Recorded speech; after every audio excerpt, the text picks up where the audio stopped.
আপনারা এবার প্রথমেই দল নিয়ে এসেছেন এই স্মৃতিসৌধে, রাজনৈতিক দল হিসেবে আপনাদের অনেক প্রত্যাশা আছে, কি বলবেন আপনাদের দলের পক্ষ থেকে বিজয় দিবসে?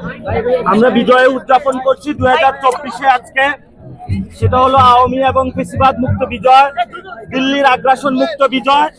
এবং আমরা তরুণ প্রজন্মকে আহ্বান রাখছি, যতদিন বাংলাদেশের এই ভৌগোলিক সীমানা থাকবে, বাংলাদেশের সার্বভৌমত্ব থাকবে, ততদিন পর্যন্ত এই তরুণ প্রজন্ম 24 হোক আর আগামীর হোক, দিল্লির আগ্রাসন থেকে এবং আওয়ামী ফেসিবাদ থেকে বাংলাদেশকে মুক্ত রাখবে। আমরা জাতীয় নাগরিক কমিটি এখনো রাজনৈতিক দল হিসেবে আত্মপ্রকাশ করি নাই।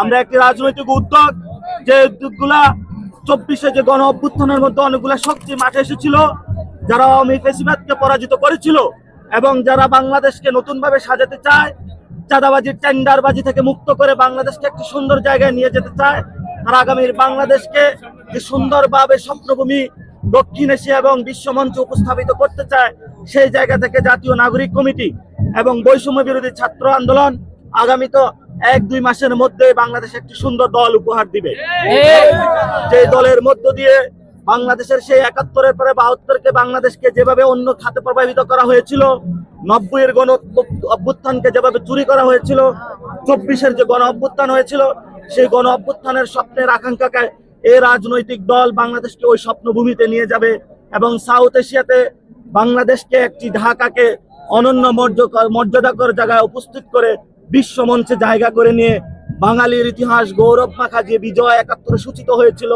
90-এ হয়েছিল, 24-এ সাধন করেছিল, তা বিশ্ব মঞ্চে উপস্থাপিত হবে। আজকে প্রধান উপদেষ্টা নির্বাচনের একটি ধারণা দিয়েছেন যে 26শে জানুয়ারি দিকে নির্বাচন হবে, আপনারা এটাকে কিভাবে দেখেন? আমরা প্রথমত বলি যে আওয়ামী লীগের এবং ফেসিবাদী যারা দোষর রয়েছে, তাদের বিচারের আগে বাংলাদেশে কোনো ইলেকশন হবে না এবং এই ইলেকশন হলো জনগণ মেনে নেবে না। কারণ 71-এর পরের যারা 71-এ বাংলাদেশে হলো বাংলাদেশের মানুষের বিরুদ্ধে দাঁড়িয়েছিল, তাদের বিচারও এখন আমরা করতে পারি নাই। 90-এ যারা জিহাদ হত্যা করেছিল, তাদেরও এখন আমরা বিচার করতে পারি নাই। 24-এ আমাদের যে দুটি 90 এবং 71 থেকে শিক্ষা নিয়ে বিচারের আগে বাংলাদেশে কোনো ইলেকশন হবে না। যদি হয় ইলেকশন, তাহলে 2000 শহীদ এবং লক্ষ লক্ষ যারা আহত হয়েছে, তাদের রক্তের সাথে বেইমানি করা হবে। এই জন্য সকল দল, মত, পক্ষ, গোষ্ঠীকে আমরা আহ্বান জানাবো, আপনারা বিচার কার্যের জন্য সক্রিয় হন এবং বাংলাদেশের স্বপ্ন পূরণ করুন।